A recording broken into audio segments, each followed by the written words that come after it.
Senator Lummis questioned Treasury Secretary Scott Bessent about the growing importance of digital assets and whether China is attempting to use blockchain and cryptocurrency to challenge America's leadership in global finance. She also pressed the secretary on the need for clear U.S. regulations governing the digital asset industry and how those rules could strengthen America's position in the emerging financial landscape. There are lots of rumors of Chinese digital assets that may be backed by something other than the RMB, perhaps gold-based.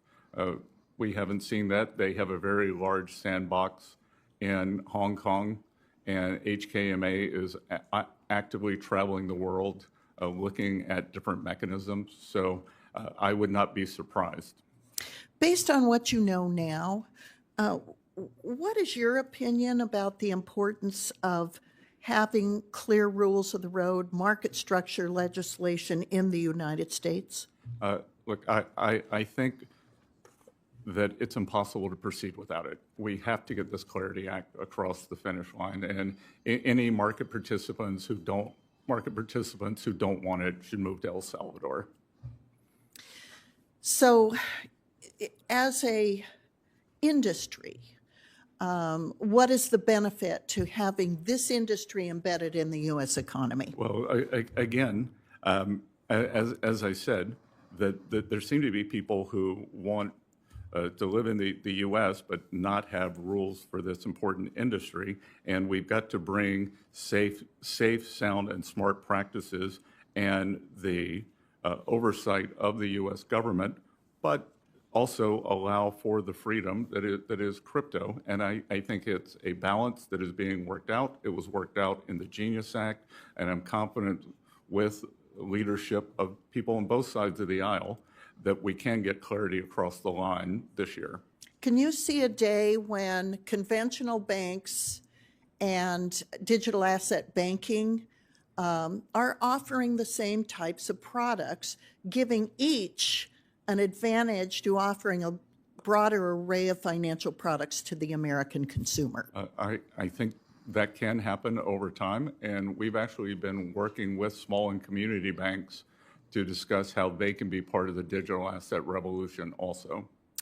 Among the things that have challenged us in these last months is concern by community banks and big banks that the stablecoin bill, the Genius Act, and market structure could cause a bleeding of deposits from small banks. What's your reaction to that concern? Look, I've been a champion of these small banks, and deposit volatility is very undesirable because it is the stability of those deposits that allows them to lend into their communities, ag, small business, real estate, and we will continue to work to make sure that there is no deposit volatility associated with this. Well, as an ag borrower, I commend you on that because I have borrowed from community banks on our ag operation for decades, and we're dependent on our community banking relationships in rural America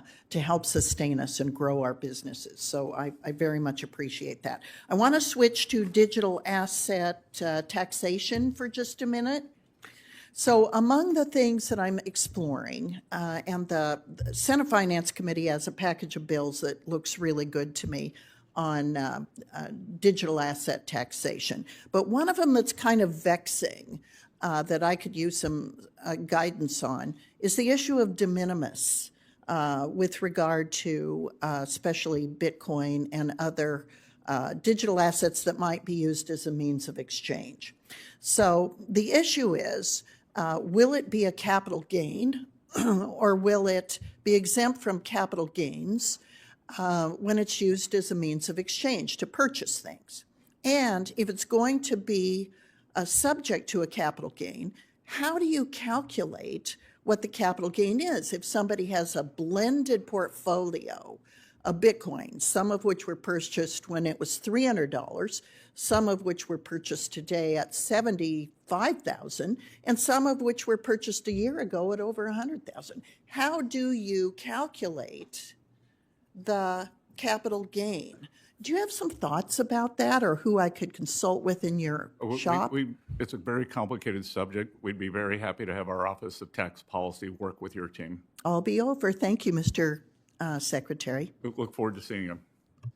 Bessent acknowledged that there are reports of China exploring digital assets, including the possibility of digital currencies backed by assets such as gold.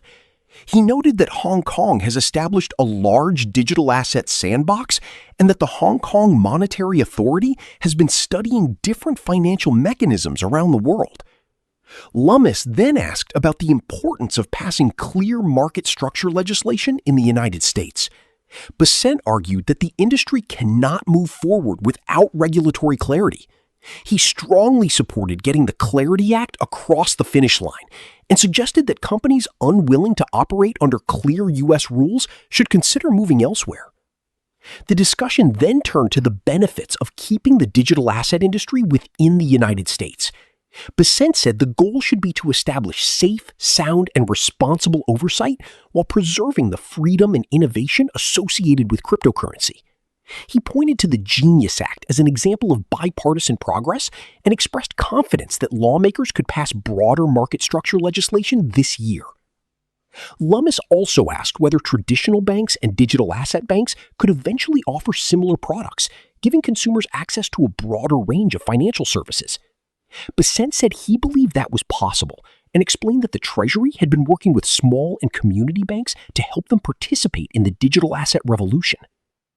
Finally, Lummis raised concerns from both community and large banks that stablecoin legislation, including the Genius Act, could lead to deposits moving away from traditional banks.